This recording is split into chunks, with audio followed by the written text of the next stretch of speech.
প্রবাসীকে যারা Bangladeshi passport use করবেন অথবা বাংলাদেশের নো সালাম দেওয়া মুসলমানের ভদ্রতা, এটা মনে করেন যে ইসলামের আইন। তো এই জন্য আপনাকে সালাম দিলাম, আসসালামু আলাইকুম। তো আপনি যে কথাগুলি বলছেন, আসলে আপনি আমার মনে হয় 2 টাইমে গাঞ্জা খান, ঠিক আছে? তো 2 টাইম বাদ দিয়ে আপনি গাঞ্জা 1 টাইম ধরেন, তাহলে আপনার জন্য একটু সুবিধা হবে, আপনার মাথার চেঞ্জটা ঠিক থাকবে, ঠিক আছে? প্রবাসীরা যখন প্রবাসে আসে তখন মনে করেন যে আমরা যখন প্রবাসে আসছি, আমাদের ভাই বেড়াদা যখন আত্মীয় স্বজন প্রবাসে আসে মিডিল কান্ট্রিতে, আসলে অনেক কষ্টের পরিশ্রমের টাকা সুদে মুনাফা ব্যাংকওয়ালা লোন দেনা লাগে, ব্যাংকওয়ালা করে অনেক আব্বা পর্যন্ত বলা, ঠিক আছে? ব্যাংকওয়ালারা মনে করেন যে লোন দেয় না, ব্যাংকওয়ালার আব্বা পর্যন্ত বলে এত কষ্টের টাকা দিয়ে মনে করেন যে এই প্রবাসে আইসা 4 লক্ষ 5 লক্ষ টাকা খরচ করে সৌদি আরবে বর্তমানে মনে করেন যে ফ্রি ভিসা কত করে আসে মানুষ, আপনি একটু যাচাই করে দেখেন, তারপরে আপনি কথা বলেন। কেননা আপনি হলেন মনে করেন যে একটা অশিক্ষিত বেয়াদব। বঙ্গবন্ধু শেখ মুজিবুর রহমান বলছিল যে আমি সবাই পাইছিল দেশ স্বাধীন করে টাকার খুনি, আর আমি পাই চোরের খুনি। এই সেই চোর হলেন আপনি। আপনার মতন চোরদের জন্য আমাদের দেশের উন্নতি হয় না। আমাদের দেশের উন্নতি হবে কিভাবে? আজকে দেখেন, আজকে একটা চান রাত, ঠিক আছে? আজকে একটা চান রাত, আমার ছুটি হয়ে গেছে ইনশাল্লাহ, আলহামদুলিল্লাহ। আমি কালকে ইনশাল্লাহ ঈদ পালন করব।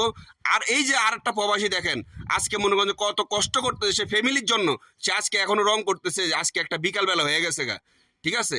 আপনার মতন মানুষের জন্য আমাদের দেশের উন্নতি হয় না। তো আমাদের পাসপোর্ট নবায়ন কিভাবে করবে নাকি না করবে, এটা আপনি ভাবতে হবে না? এটা আপনার যে আব্বা আছে না, জাতির পিতা বঙ্গবন্ধু শেখ মুজিবুর রহমান, উনি ভাইবা গেছে, ঠিক আছে? উনি ভাইবা গেছে। আপনার মতন একটা চোর, তোর মতন একটা চোর যদি মনে কর যে পার্লামেন্টে না বসে, কত তোর সিট দখল করার জন্য, তোর সিটে কত ভালো ভালো মানুষ বসার জন্য বসে রয়েছে। তোর মতন একটা বেয়াদপরা হাঁটাইয়া, তোর মতন একটা বেয়াদপরা হাঁটাইয়া, আমি মনে করি তোর মতো না, তোর মতন 50টা বেয়াদপরা হাঁটাইয়া এখানে আন্দালি প্রমাণ পার্থরে দায়িত্ব দেওয়ার দরকার, ঠিক আছে? আন্দালি প্রমাণ পার্থরে দায়িত্ব দেওয়ার দরকার। আমি নিরপেক্ষভাবে কথাটা বলতেছি, আমি কোনো রাজনীতি ভাষা কথা বলতেছি না। খালি তুই একমাত্র অমানুষের মতন ব্যবহার করছিস দেখে সংসদের মতো একটা পাক পবিত্র জায়গার মধ্যে, এই জন্য তোর এই কথাগুলি বলছি। তুই একটা বেয়াদব, তুই একটা মানে গাঞ্জা খোর, তুই 2 টাইম গাঞ্জা খাস। দেখ আজকে একটা চান রাত, এই ভদ্রলোকের কিছু শোন। দেখেন ভাই, আপনি কি বলেন আমরা বুঝি না। আমরা বুঝতে চাই একটাই, আমরা প্রবাসী, আমরা বহুত কষ্ট করি, ঠিক আছে? আপনি বলেন, আমরা ব্যাংকে টাকা পাঠাবো, সমস্যা নাই, আমরা সব করব, সমস্যা নাই। কিন্তু আপনি নিয়মের কন্ট্রোলের ভিতরে থাকবেন। কিন্তু ভিতরে না থাকা আপনি প্রধানমন্ত্রী শেখ হাসিনাকে অপমান কইরা, প্রবাসীকে অপমান কইরা আপনি সবকিছু কিভাবে বলতেছেন, এটা আমার কোনো ধারণা নাই, ঠিক আছে? আপনি করতেছেন, আপনি করতে থাকেন, কিন্তু মানুষের খাতার মধ্যে আপনি নাম রাখছেন। আমরা কষ্ট করতে চাচ্ছেন না, ঠিক আছে? কিন্তু আমরা কাম করতেছি, আমরা কামে করব, সমস্যা নাই। কিন্তু আপনি ভালো থাকেন, সুস্থ থাকেন, আপনি 5 টাইম গাঞ্জা খাইয়েন। আল্লাহ হাফেজ। শুনলেন তো একজন প্রবাসীর দুঃখের কষ্ট। আজ চান রাত উনি রং করতেছে এখনো, ঠিক আছে? আপনারা একটু বিবেচনা করে কথা বলেন ভাই। আপনার ঘরে কি কম, আপনার ঘরে মানে সাহায্য ডাকবো, রেসপেক্ট যে দিন, এই অবস্থা নাই।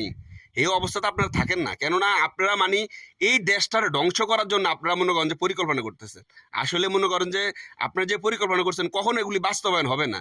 আপনারা যদি কথা না জানেন, আপনারা যদি মনে করেন যে প্রবাসীদের ভালোবাসতে না পারেন, তাহলে আপনারা গদি ছাইরা আপনারা মনে করেন চলে যান গা, ঠিক আছে?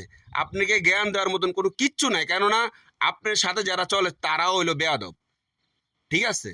কেননা আপনি একজন প্রবাসীকে রেসপেক্ট করতে পারেন। আপনারা যেখানে মুক্তিযোদ্ধা ভাতা দেন, মুক্তিযোদ্ধা করে, আর আমরা নিজের টাকা দিয়ে প্রবাসে আসে মনে করেন যে আমরা দামটুকু পাই না, আপনাদের কাছে সম্মানটুকু পাই না।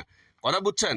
আমার টাকা আমি যদি বিকাশে যদি পাঠাই, আমি যদি মনে করেন যে যেমন এখন বর্তমানে সৌদি আরবের যে 1 টাকার, সৌদি আরবের 1 রিয়াল হইতেছে বাংলাদেশের মনে করেন ব্যাংকে পাঠালে দেওয়া 28 টাকা হয়, ঠিক আছে? আর মনে করেন যে আপনি বিকাশে দিচ্ছে মনে করেন যে 32 টাকা 33 টাকা করে।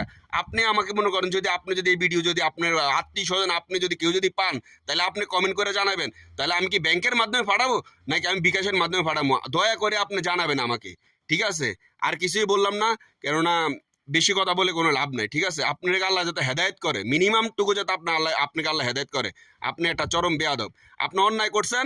আপনি আবার সংসদের মধ্যে আপনি সকল প্রবাসীর উদ্দেশ্যে ভাষণ দিয়ে আপনি বলুন আমি প্রবাসীর কাছে মাপ চাই, আমি ক্ষমা চাই, আমার ভুল হয়ে গেছে, ঠিক আছে? আপনি প্রবাসীর কাছে মাপ চাইতে হবে, না হলে প্রবাসীরা আপনাকে কেউ ছাড়বে না। আপনি প্রবাসীগুলোকে বেয়াদবি করছেন, আপনি একটা বেয়াদব, বেয়াদবের বাচ্চা বেয়াদব।